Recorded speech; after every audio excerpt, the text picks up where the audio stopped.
Hi everybody, this is Mary Petrie, your GWS 2100 instructor.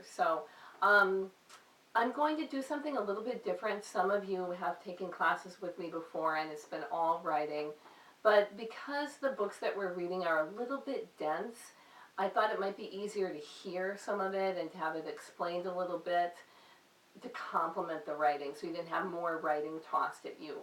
So once a week I'll offer a 5-minute little video synopsis of some of the most important points I want you to take from the reading. Uh, these won't be too long because in my experience sometimes people need to go back and watch a video again, and who wants to do that for a 30-minute lecture when you could do it for a 5-minute talk. So hopefully I'll keep it short. So the thing I want to talk about the first 2 chapters in masculinity, the first chapter and the first chapter in For Her Own Good a little bit. Studying Men and Masculinities is an exceptional book. It is also a very difficult book. This 2100 number class represents an upper level college class, and this isn't easy. So my advice to you when you're reading something that's difficult, you have to trust me on this. Don't try to understand every word or every sentence. Language evolves in context. So for example, if I said, it's cold outside, so you understand it's cold outside. But then if I say, I wonder what Theodore should wear to school today. It's cold outside, but he's going to be in a warm room all day. So when those 3 things come together, we get a much richer understanding of what it's cold outside means. So if you just take one sentence and try to understand each word, you're not going to benefit from the help that the supporting sentences offer. So I recommend with this book in particular, and with For Her Own Good, to read the whole thing through once and intuit, just listen to it, and then go back to the sections you had trouble with. So, one thing I wanted to mention at first is the whole first chapter in Studying Men really introduces this idea of a crisis in masculinity. And the same thing happens here in For Her Own Good. We have the woman question, which is nothing but a crisis of femininity. What does it mean to be female? And Buchbinder, I'm not sure how you pronounce his name, points out that crises like this and changes in how we see masculinity and femininity happen during times of cultural change. So no wonder that this book goes through huge cultural change through the Victorian era. We talk about the Industrial Revolution, the old order, the new order, and as economics and science and the world changes, so does our understanding of what it means to be female and male. And really, For Her Own Good addresses femininity and Studying Men masculinity. And one thing that Buchbinder says is that the crisis, the concept and idea of crisis, is inherent in masculinity. It's always there as it changes and responds and attends this sense of duty.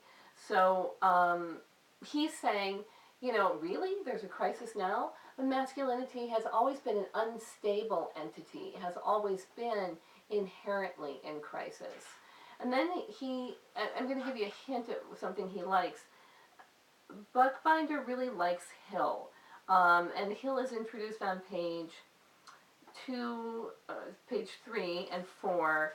He summarizes much of what he writes. And that summary of Hill is very important because a lot of what the book will do throughout goes back to some of those key concepts. So that's an important point to know. Robert Bly, who he talks about later on, I think like on page 10, he really dislikes Robert Bly, and he makes fun of him for making factual errors. And Robert Bly is actually from Minnesota, and he's somebody I would call like a chest-thumping, masculinist, you know, like just like there's a cultural feminism where women want to celebrate menstrual blood and you know, the body and have goddesses and things. And yeah, I sound a little skeptical. It's not. I'm more of a theorist. So, but there's a very organic, earthy kind of rooted in biology feminism, and Robert Bly represents the same kind of thing in masculinity, looking at men. So, what else did I want to point out here? That's it. I want you to just be sure that you really read and understand what David Hill is saying. And then in this one, here too, we go through great cultural changes to look at how the idea of woman and femininity change. Women basically lose their primacy, their role as experts in the household and in the village, where they performed all kinds of roles that are soon to be taken over by experts like doctors and pharmacists, etc. But what really happened when the romantic ideal instead of the rational ideal, so the romantic, two things could have happened. We could have looked at women rationally or romantically. So we started looking, according to Ehrenreich and English, we started looking at men as part of the economy, science, and reason, and we started looking at women as their emotional counterpoint, as their opposite in the domestic sphere, embodied, feeling, intuitive, and indeed, because their cognitive functions weren't as high as the men's, inferior in moral reasoning. So I think I'm going on too long, but in sum, what these two books are doing, this book is looking at contemporary culture and how masculinity is currently unfolding and some of the changes to masculinity. Here we're going back through the 19th and 20th centuries to look at how femininity and femaleness has been constructed.